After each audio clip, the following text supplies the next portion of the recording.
Hello friends, welcome to our aspirants channel. ಈ ವಿಡಿಯೋದಲ್ಲಿ ನಾವು ಟಿ ಇ ಟಿ ಎಕ್ಸಾಮ್ನ ಸಂಪೂರ್ಣ ಮಾಹಿತಿಯನ್ನು ತಿಳ್ಕೊಳ್ಳೋಣ. ಅದರಲ್ಲಿ ಟಿ ಇ ಟಿ ಎಕ್ಸಾಮ್ದೊಳಗೆ ಪ್ಯಾಟರ್ನ್ ಯಾವ ರೀತಿ ಇರುತ್ತಾ, ಸಿಲೆಬಸ್ ಯಾವ ರೀತಿ ಆಗಿರುತ್ತಾ, ಮತ್ತು ಯಾವ್ಯಾವ ವಿಷಯಗಳ ಮೇಲೆ ನಾವು ಅಧ್ಯಯನ ಮಾಡಬಹುದು, ಮತ್ತು ಕ್ವೆಶನ್ಸ್ ಮತ್ತು ಮಾರ್ಕ್ಸ್ ಬಗ್ಗೆ ಡಿಸ್ಕಸ್ ಮಾಡೋಣ. ಇದರಲ್ಲಿ ಪತ್ರಿಕೆ 1 ಮತ್ತು ಪತ್ರಿಕೆ 2 ಅಂತ 2 ಪತ್ರಿಕೆಗಳದಾವು.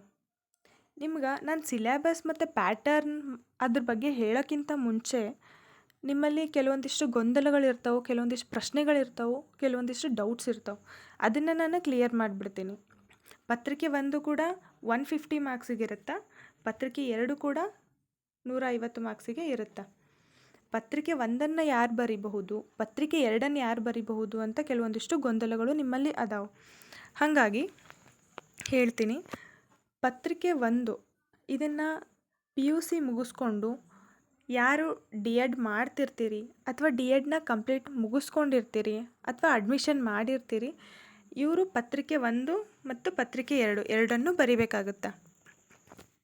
ಆಮೇಲೆ ಡಿಗ್ರಿ ಕಂಪ್ಲೀಟ್ ಮಾಡಿರ್ತೀರಲ್ಲ, ಡಿಗ್ರಿ ಕಂಪ್ಲೀಟ್ ಮಾಡಿಕೊಂಡು ಬಿ ಎಡ್ ಅಡ್ಮಿಷನ್ ಮಾಡಿರ್ತೀರಿ ಅಥವಾ ಬಿ ಎಡ್ ನಿಮ್ಮ ಕಂಟಿನ್ಯೂಸ್ ಹೋಗ್ತಿರುತ್ತೆ, ಇಲ್ಲಾಂದ್ರೆ ಬಿ ಎಡ್ ನಿಮ್ಮದು ಕಂಪ್ಲೀಟ್ ಆಗಿರುತ್ತೆ, ಅಂಥವರು ಪತ್ರಿಕೆ 2 ಮಾತ್ರ ಬರಿಬೇಕು.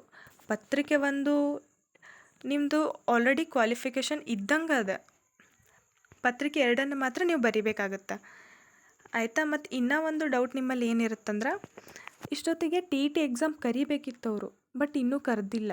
ಯಾಕಂದ್ರೆ ಈ ಸರಿ ಎಕ್ಸಾಮನ್ನ ಆನ್ಲೈನ್ ಮಾಡಬೇಕು ಅಥವಾ ಆಫ್ಲೈನ್ ಮಾಡಬೇಕು ಅಂತ ಚರ್ಚೆ ನಡೆಯತೈತಿ. ಹಾಗಾಗಿ ಸ್ವಲ್ಪ ಲೇಟ್ ಆಯ್ತಿದೆ ಎಕ್ಸಾಮ್ ಕರೆಯೋದು. ಆದರೂ ಇವಾಗ 1 ಅಥವಾ 2 ಮಂತ್ ಒಳಗೆ ಕರೀತಾರೆ.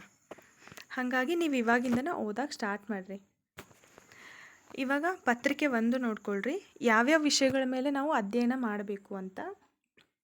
ಫಸ್ಟ್ ಒನ್, ಮಕ್ಕಳ ಅಭಿವೃದ್ಧಿ ಮತ್ತು ಶಿಕ್ಷಣಶಾಸ್ತ್ರ. ಸೆಕೆಂಡ್, ಇದು 30 ಅಂಕಗಳಿಗಿರುತ್ತೆ.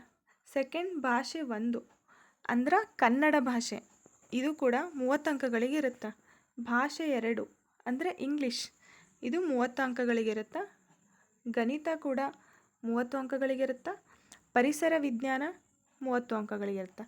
ಟೋಟಲ್ ನಾನು ಹೇಳ್ದಂಗೆ 150 ಮಾರ್ಕ್ಸ್ಗಳಿಗೆ ನೀವು ಎಕ್ಸಾಮ್ ಬರಿತೀರಿ. ಒಂದು ಕ್ವೆಶ್ಚನ್ ಕರೆಕ್ಟಾಗಿ ಆನ್ಸರ್ ಮಾಡಿದರೆ 1 ಮಾರ್ಕ್ಸ್.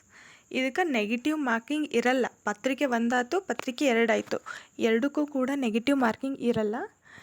ಇದು ನಿಮ್ಗೆ ಪ್ಲಸ್ ಪಾಯಿಂಟ್ ಆಗಿರುತ್ತೆ. ಹಾಗಾಗಿ ಚೆನ್ನಾಗಿ ಓದ್ರಿ, ಚಲೋ ಮಾಡಿರಿ. ನೆಕ್ಸ್ಟ್ ಪತ್ರಿಕೆ 2, ಮಕ್ಕಳ ಅಭಿವೃದ್ಧಿ ಮತ್ತು ಶಿಕ್ಷಣಶಾಸ್ತ್ರ 30 ಅಂಕಗಳಿಗಿರುತ್ತೆ. ಪತ್ರಿಕೆ 1ರಲ್ಲಿ ಮತ್ತು ಪತ್ರಿಕೆ 2ರಲ್ಲಿ ಕೆಲವೊಂದಿಷ್ಟು ವಿಷಯಗಳು ಸೇಮ್ ಅದಾವೆ, ಹಾಗಾಗಿ ಆರಾಮಾಗಿ ಓದ್ಕೋಬೋದು ಎರಡಕ್ಕೂ ಸೇರಿಸಿ.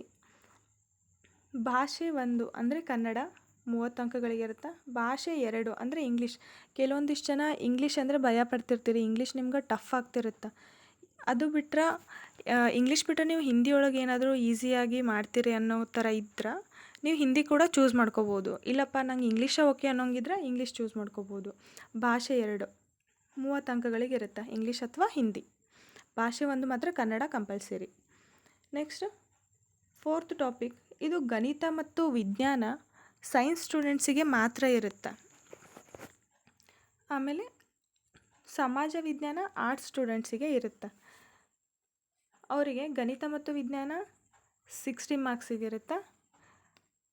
ಆರ್ಟ್ಸ್ ಸ್ಟೂಡೆಂಟ್ಸಿಗೂ ಕೂಡ ಸಮಾಜ ವಿಜ್ಞಾನ ಏನೈತಲ್ಲ ಇದು ಕೂಡ 60 ಮಾರ್ಕ್ಸಿಗೆ ಇರುತ್ತೆ. ಇವಾಗ ಇನ್ನೂ ಡೀಟೇಲಾಗಿ ನಾವು ತಿಳ್ಕೊಳ್ತಾ ಹೋಗೋಣಂತ.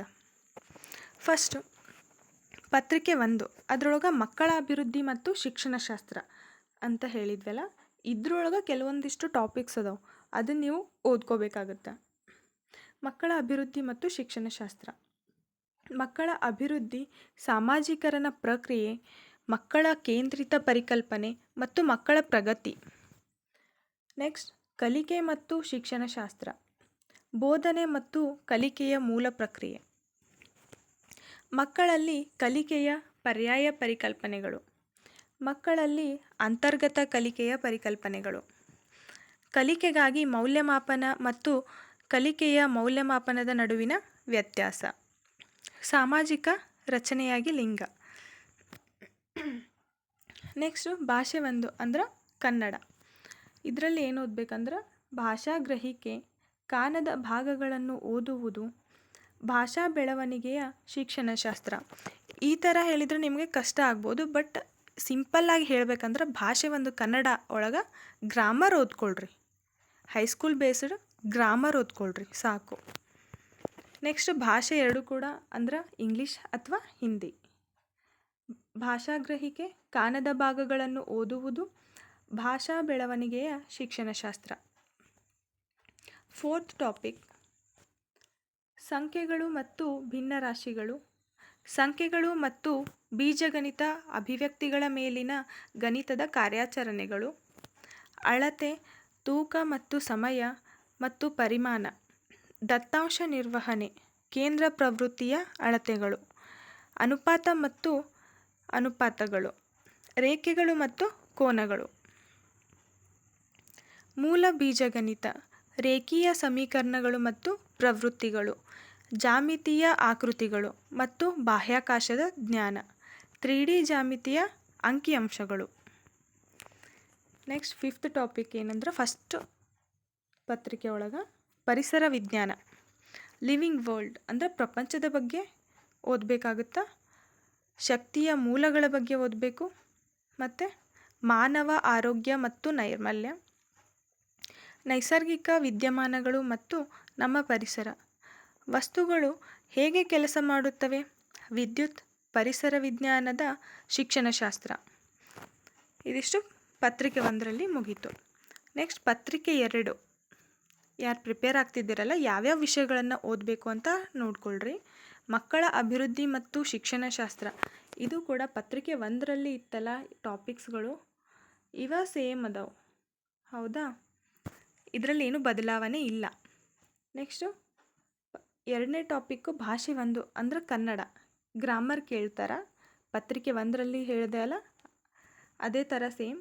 ಭಾಷಾ ಗ್ರಹಿಕೆ, ಕಾನದ ಭಾಗಗಳನ್ನು ಓದುವುದು, ಭಾಷಾ ಬೆಳವಣಿಗೆಯ ಶಿಕ್ಷಣಶಾಸ್ತ್ರ.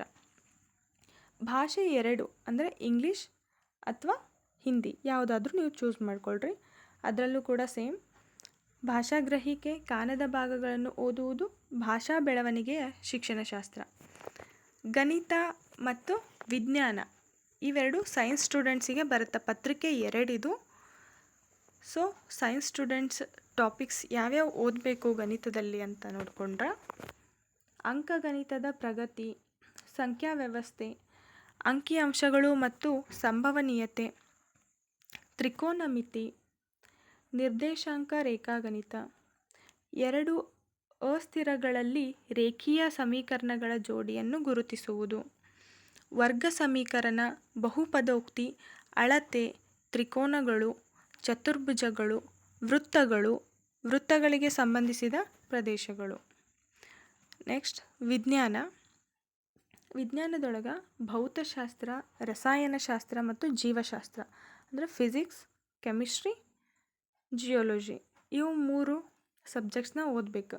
ಅದ್ರೊಳಗೆ ಪರ್ಟಿಕ್ಯುಲರ್ ಆಗಿ ಭೌತಶಾಸ್ತ್ರ ಅಂದರೆ ಫಿಸಿಕ್ಸಲ್ಲಿ ಯಾವ್ಯಾವ ಟಾಪಿಕ್ಸ್ನ ಓದಬೇಕಂದ್ರೆ ಚಲನೆ, ಗುರುತ್ವಾಕರ್ಷಣೆ, ಬೆಳಕು, ಮಸೂರ, ಕನ್ನಡಿ, ವಿದ್ಯುತ್ ಮತ್ತು ವಿದ್ಯುತ್ ಸರ್ಕ್ಯೂಟ್ಗಳು, ಪ್ರತಿರೋಧಕಗಳು, ಕಾಂತೀಯತೆ, ಪ್ರಕೃತಿ ವಿದ್ಯಮಾನ, ಇವಿಷ್ಟು ಟಾಪಿಕ್ಸ್ನ ಓದ್ಕೋಬೇಕು.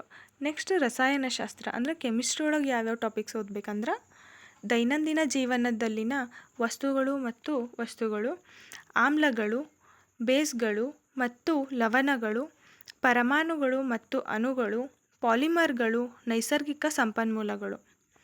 ಜೀವಶಾಸ್ತ್ರ ಅಂದರೆ ಜಿಯೋಲಜಿ ಒಳಗಡೆ ಆಹಾರ ಮತ್ತು ಅದರ ಸಂಪನ್ಮೂಲಗಳು, ಆಹಾರ ಮತ್ತು ಅದರ ಘಟಕಗಳು, ಜೀವಂತ ಜಗತ್ತು, ಪ್ರಾಣಿ ಸಾಮ್ರಾಜ್ಯ ಮತ್ತು ಕೋಶ, ಇವಿಷ್ಟನ್ನು ಸೈನ್ಸ್ ಸ್ಟೂಡೆಂಟ್ಸ್ ಓದ್ಕೋಬೇಕು. ಇದು ಗಣಿತ ಮತ್ತು ವಿಜ್ಞಾನ ಇವೆರಡು ಸೇರಿಸಿ 60 ಮಾರ್ಕ್ಸಿಗೆ ಇರುತ್ತೆ. ಆರ್ಟ್ಸ್ ಸ್ಟೂಡೆಂಟ್ಸ್, BEd ಮಾಡ್ತಿರುವಂಥ ಆರ್ಟ್ಸ್ ಸ್ಟೂಡೆಂಟ್ಸ್ ಸಮಾಜ ವಿಜ್ಞಾನವನ್ನು ನೋಡ್ಕೋಬೇಕು. ಗಣಿತ ವಿಜ್ಞಾನ ನಿಮಗಿರಲ್ಲ. ನೀವೇನು ಓದಬೇಕಂದ್ರೆ ಇತಿಹಾಸ, ರಾಜ್ಯಶಾಸ್ತ್ರ, ಭೂಗೋಳಶಾಸ್ತ್ರ, ಶಿಕ್ಷಣ ಸಮಸ್ಯೆಗಳು ಇವಿಷ್ಟು ಓದ್ಕೋಬೇಕಾಗತ್ತಾ.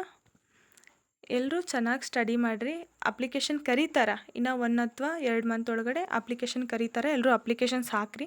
ನಿಮ್ಗೆ ಇನ್ನೊಂದು ಸಜೆಸ್ಟ್ ಕೊಡ್ಬೇಕಂದ್ರೆ, ನಿಮ್ಗೆ ಅಷ್ಟು ಓದೋಕೆ ಟೈಮ್ ಇಲ್ಲ, ಇವೆಲ್ಲ ಸಿಲೆಬಸ್ಸನ್ನು ಕವರ್ ಮಾಡ್ಕೊಳಕ್ಕೆ ಆಗಲ್ಲ ಅನ್ನೋ ಥರ ಇದ್ದರೆ ಕ್ವಶನ್ ಪೇಪರ್ಸ್ನ ರೆಫರ್ ಮಾಡಿರಿ. ಇಲ್ಲಿವರೆಗೂ TET ಎಷ್ಟು ಕಂಡಕ್ಟ್ ಮಾಡ್ಯಾರಲ್ಲ ಅಷ್ಟು ಕ್ವಶನ್ ಪೇಪರ್ಸ್ನ ಓದ್ಕೊಳ್ರಿ ನೀವು. ಅಂದರೆ ನಿಮ್ಗೆ ಅದರಿಂದ ಪ್ಯಾಟರ್ನ್ ಎಲ್ಲ ಕರೆಕ್ಟಾಗಿ ಗೊತ್ತಾಗುತ್ತೆ. ಯಾವ ಥರ ಕ್ವಶನ್ಸ್ ಕೇಳ್ಯಾರ, ಈ ಥರ ಹೇಳಿದ್ರೆ ಓಕೆ, ಯಾವ ಥರ ಕ್ವಶನ್ಸ್ ಕೇಳ್ಯಾರ, ನಾವು ಹೆಂಗೆ ಓದಬೇಕು, ಮತ್ತು ರಿಪೀಟೆಡ್ ಕ್ವಶನ್ಸ್ ಏನಿರುತ್ತೆ, ಯಾವುದು ಇಂಪಾರ್ಟೆಂಟ್ಸ್ ಆಗುತ್ತೆ ಅನ್ನೋದು ನಿಮ್ಗೆ ಎಲ್ಲ ಅದರಿಂದ ಗೊತ್ತಾಗುತ್ತೆ. ಇಫ್ ನಿಮ್ಗೆ ಎಕ್ಸ್ಟ್ರಾ ಓದೋಕೆ ಆಗಲ್ಲ ಅಂದರೆ ಜಸ್ಟ್ ಕ್ವಶನ್ ಪೇಪರ್ಸ್ನ ಓದ್ರಿ. ಅದ್ರೊಳಗೆ ರಿಪೀಟೆಡ್ ಕ್ವಶನ್ಸ್ ಇರ್ತವೆ ಎಷ್ಟೊಂದು, ಸಿಮಿಲರ್ ಟಾಪಿಕ್ಸ್ ಇರ್ತವೆ ಎಷ್ಟೊಂದು. ನೀವು 150ಕ್ಕೆ ಅದು ಕ್ವಶನ್ ಪೇಪರ್ಸ್ ಅಷ್ಟೇ ಓದಿದರೆ 75 ಮೇಲೆ ಬರುತ್ತೆ. ಇನ್ನೊಂದು ಚೂರು ಕಷ್ಟಪಟ್ಟರೆ ನೀವು ಸೆಲೆಕ್ಷನ್ ಆಗ್ತೀರಿ. ಸೊ 1 ಮಂತ್ ಸಾಕು, ಅಷ್ಟೇ ಇರೋದು TET. ಏನೂ ಹೆವಿ ಇಲ್ಲ, ಭಯ ಪಟ್ಕೊಳ್ಳೋದು ಏನಿಲ್ಲ ಇದ್ರೊಳಗೆ. ನಾನು ಈಸಿ ಮೆಥಡ್ ಹೇಳಿದ್ದು, ಯಾರಿಗೆ ಎಲ್ಲ ಕವರ್ ಮಾಡ್ಕೊಳಕ್ಕೆ ಟೈಮ್ ಇಲ್ಲ ಅಂದವರಿಗೆ ಹೇಳಿದ್ದು ನಾನು. ಟೈಮ್ ಐತನವರು ಕ್ವಶನ್ ಪೇಪರ್ಸ್ನೂ ಓದ್ಕೊಳ್ರಿ, ಟಾಪಿಕ್ಸ್ನೂ ಓದ್ಕೊಳ್ರಿ. ಆಲ್ ದಿ ಬೆಸ್ಟ್ ಎಲ್ರಿಗೂ.